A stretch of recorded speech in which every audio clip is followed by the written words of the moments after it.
یا مسلمان نہیں تھے یا ہندو تھے، تو صرف دو محلے مسلمانوں کے تھے، محلہ تیلیاں، محلہ ترکھانہ، یہ دو یہاں مسلمان رہتے تھے یہ اسٹیشن پر، باقی سب شہر میں ہندو تھے۔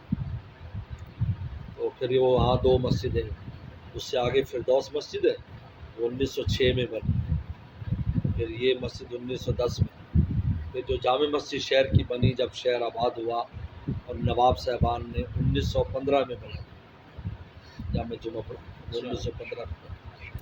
یہ تین مسجدیں قدیم ہیں، باقی سب 1947 کے بعد جب مسلمان آئے تو پھر یہ ساری مسلمانوں کو شہر دے دیا، پھر مساجد بن گئے۔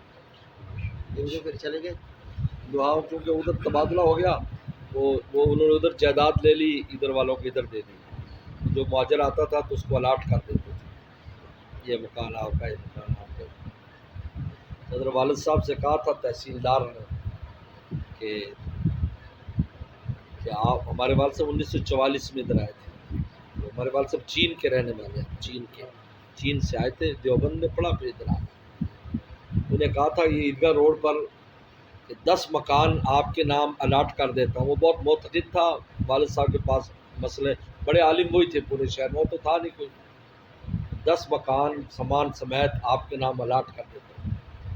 اور سب فرمایا کہ شرعاً جائز نہیں ہے میرے لیے، اس لیے میں یہ نہیں لے سکتا، کیونکہ مہاجروں کے لیے میں پہلے آیا ہوں، ہاں میں بعد میں آیا ہوتا تو پھر میرا حق تھا، میں ایک مکان لیتا۔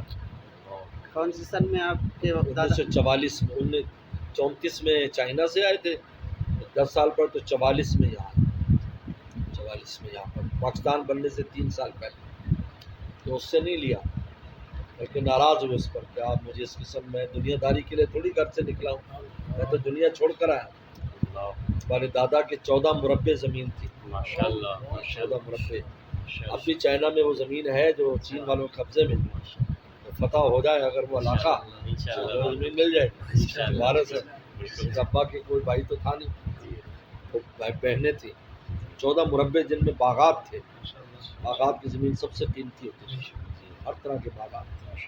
والد صاحب فرماتے ہیں بچپن میں کبھی اپنے پانی بھی خود لے کر نہیں پیا، اتنے نوکر چاکر ہوتے تھے، ایسی شاہی زندگی تھی، لیکن جب مجاہدات آئے تو فاقے بھی کاٹے انہوں نے، یہیں پر فاقے کاٹے، چنے کھائے، لیکن بیٹھ گئے بس اللہ کے نام پر، یہ ساری باغ و بہار۔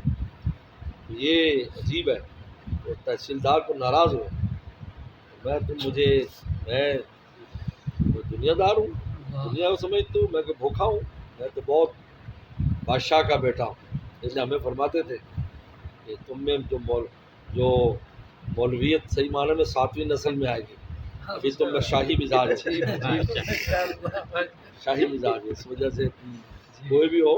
ہمارے اختر غازی صاحب کہتے ہیں کہ آپ کہیں بھی چلے جائیں، کراچی میں بڑے بڑے علماء کرام بھی، بڑے بڑے اسیاٹ بھی جن سے ملتے ہیں بزرگوں سے، لیکن آپ جو نا اتنا اثر نہیں لیتے، ورنہ لوگ دب جاتے ہیں ماحول کی وجہ سے۔ میں نے کہا ہمارے والد صاحب فرماتے ہیں بادشاہوں کی اولاد ہے، ماشاءاللہ، وہ کہاں ہوگا۔ عجیب بات ہے، اب بھی جو وہاں کا گورنر ہے ختن کا، چین کی طرف سے، وہ ہماری نسل قوم کا ہمارا عزیز ہے، اخون ہے، یعنی وہ مطلب کہ شروع سے یہ لوگ اس قسم کے ذمہ داریوں میں رہے، تو جی وہاں مسلمانوں کی آبادی کتنی ہے؟ تقریباً 2.5 کروڑ سے اوپر ہے، 2.5 کروڑ۔ چین کی کل آبادی؟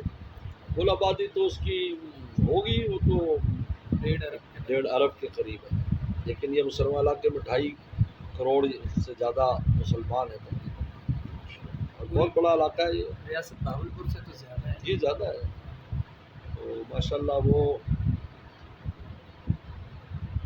اس وجہ سے انہوں نے منع کر دیا والد صاحب نے، بلکہ ایک بار وہی تحصیلدار جو ہے، اگر والد صاحب تشریف فرما تھے، والد صاحب نے بتایا کہ وہ تحصیلدار آئے تو کہتے 2-3 دن، تیسرے دن تھا کہ کوئی کھایا پینا نہیں تھا، طالب علم بھی تھے، تو جب پاکستان بنا اس وقت جو مقامی طلبہ چلے گئے تھے اور استاد بھی چلے گئے، والد صاحب رہ گئے اور غیر ملکی طلبہ رہ گئے، برما، بنگلہ دیش، ایران وغیرہ کے جو طلبہ یہاں تھے وہ رہ گئے، کیونکہ پرانا مدرسہ تھا، یہی اور مدرسے تو تھے نہیں، تو وہ بیچارے وہ بھی 2-3 دن سے کہتے ہیں کہ بس ہم وہ یہ پتے ابال کر بس کھاوا پیتے رہتے تھے، کھانے کی چیز نہیں.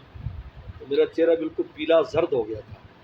وہ تحصیلدار آتے رہتے تھے، دیندار تھا، ہم نے دیکھا کہ چہرہ زرد ہے تو وہ سمجھدار آدمی تو گھر گیا، تو گھر سے وہ دیسی گھی اور یہ وہ سارا سامان اور وہ آٹا اور انڈے اور لے آیا، اور والد صاحب کو دے کر کہا کہ بس یہ آپ کے لیے ہے اور کسی کو نہ کھلانا، آپ کھائیں.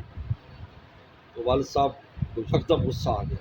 وہ غصہ بہت کم آتا تھا لیکن کبھی جب آ جاتا تھا تو حق ان کے ساتھ ہوتا تھا. عجیب ہے.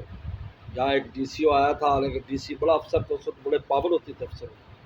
یہاں آیا تو اس نے کوئی بےقاعدگی کی تو ایک تھپڑ مارا سوکھ کے ساتھ پورے سپاہی سب تھے. ہم نے زندگی میں دیکھا کہ ان کو غصہ نہیں آتا تھا، اگر غصہ آتا تھا تو اللہ کی مدد ساتھ ہوتی، بڑے سے بڑا بھی ان کے سامنے ہل نہیں سکتا، اس پر روک تاری ہو جاتی. آخر وہ ڈی سی اگلے دن تبادلہ کرا کے چلا گیا کیونکہ اس کی بےزتی اتنی ہوگی شہر میں سے. تو یہ ڈی صاحب کو مولانا نے تھپڑ مار دیا، اس کی ہمت نہیں رہنے کی. تو انہوں نے لاہور گیا کہ میرا ٹرانسفر کر دیا. تو والد صاحب غصہ آ گیا ایک دم. فرمایا کہ ایک باپ بھوکا اور اس کا اولاد بھی بھوکا ہو، باپ خود روٹی کھائے اولاد بھوکا برداشت کرے گا؟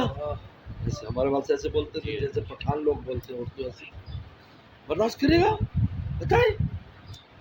کہ نہیں، یہ میرا اولاد ہے اور طالب علم میرا اولاد ہے، تم اجازت دے تو ٹھیک ہے، نہیں تو لے جاؤ. معاف کر دیں. اور پھر جو ہے اچھا والدہ بھی تھی، والدہ پھر والد صاحب گھر لے گئے.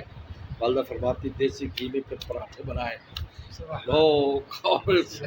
کھایا اور پھر شور شرابہ شروع ہو گیا. طالب علم کھیل کود ورنہ سب بیٹھے ہوئے دبکے ہوئے. ماشاء اللہ.